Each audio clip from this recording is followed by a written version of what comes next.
यदि तुम अपने देश का कल्याण चाहते हो तो तुम में से प्रत्येक को गुरु गोविंद सिंह बनना होगा। असफलता का अर्थ सिर्फ असफल होना ही नहीं है और सफलता का सही अर्थ केवल अपने उद्देश्य को पाना ही नहीं है। हमारा उद्देश्य अपने जीवन जो ईश्वर द्वारा दिया गया है, अमूल्य है, उसको सार्थक बनाना है। जीवन में एकाग्रता व नियंत्रण बहुत जरूरी है। हमें अपने जीवन के इन अमूल्य पलों को जानना है, हमें अपने अंदर निहित शक्ति को जानना है। ये जानना ही हमारा पूर्ण सत्य है, ये पूर्ण लक्ष्य है, यही हमारा ध्येय होना चाहिए। इस राष्ट्र जागरण के कार्य में हम युवा ही, एक युवा होने के नाते मैं आपको कहना चाह रहा हूँ, हम युवा ही इस शक्ति को पुनः जागृत कर स्थापित कर सकते हैं। यह तभी संभव होगा जब युवा वर्ग, जब युवा शक्ति अपने अंदर छुपी शक्ति को जगा लेगी। स्वामी विवेकानंद ने भी कहा है, उठो जागो तब तक न रुको जब तक कि आपको लक्ष्य की प्राप्ति न हो जाए। इसको हमें आज मिलकर सार्थक बनाना ही होगा। और देखो तो सही, हमारे देश में युवा ही तो है। 65% of the youth of this country is youth. Youth जो सभी चुनौतियों का सामना कर सकते हैं। उठो, स्वयं का भविष्य बनाने का यही समय है। मानवता विरोधी शक्तियां देश की आत्मा पर आघात कर रही हैं। ऐसी अनेक चुनौतियां हैं।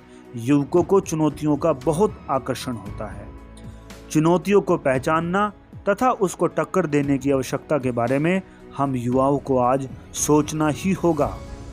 हमें उच्च शिक्षा प्राप्त करनी होगी और दूसरों को भी उच्च शिक्षा देने के लिए सक्षम बनाना होगा। हमें अपने विचारों से मित्र, परिवार, समाज को एकता के सूत्र में बांधना ही होगा। जब हम अपने परिवार की जिम्मेदारी को संभाल लेंगे तो देश की जिम्मेदारियों को संभालना हमारे लिए नामुमकिन नहीं होगा।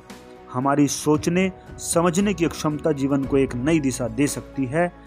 देश में फैली हुई कुरीतियों को हम ही बदल सकते हैं, जैसे कि स्वामी विवेकानंद की शक्ति को जगाकर दूसरों के वे मार्गदर्शक बने। युवा में ही वह ताकत है। दोस्तों, उम्मीद करता हूं ये बातें आपको पसंद आई होंगी। आप जरूर विचार करिएगा इन बातों पर। जब आप यहां तक सुन ही रहे हैं तो जरूर विचार करिएगा। हमारे देश में आज युवा वर्ग कर क्या रहा है। आज आप एक मोबाइल ओपन करके बैठ जाइए और एक रील चला दीजिए, शॉर्ट चला दीजिए। आपका 1 घंटा कब निकल जाएगा आपको पता ही नहीं चलेगा। ये हमारे देश के युवाओं की पहचान नहीं है। मैं ये नहीं कहता कि आप शॉर्ट्स ना देखो, आप रील्स ना देखो, आप यूट्यूब ना देखो। मेरा ऐसा विचार है आप सब देखें, बट क्या आप कॉन्शियस होकर देख रहे हैं? क्या आप जागरूक होकर देख रहे हैं? दोस्तों, स्वामी विवेकानंद ने हमारे देश के युवाओं से, इंक्लूडिंग मी, ऐसी अपेक्षा नहीं की थी। आओ मिलकर खड़े हों, अपने देश की कुरीतियों को समझें, मिलकर जागरूक होकर उन कुरीतियों को दूर करने का प्रयास करें। उम्मीद करता हूँ यह बातें आपको पसंद आई होगी। अगर आपको पसंद आई है, ज़्यादा से ज़्यादा शेयर करें, कमेंट करके अपना फीडबैक ज़रूर दें और चैनल को सब्सक्राइब करना बिल्कुल भी ना भूलें, क्योंकि इस तरह की बातें आपको मिलती रहेंगी। इसी के साथ दोस्तों आज विदा लेता हूँ। नमस्कार दोस्तों।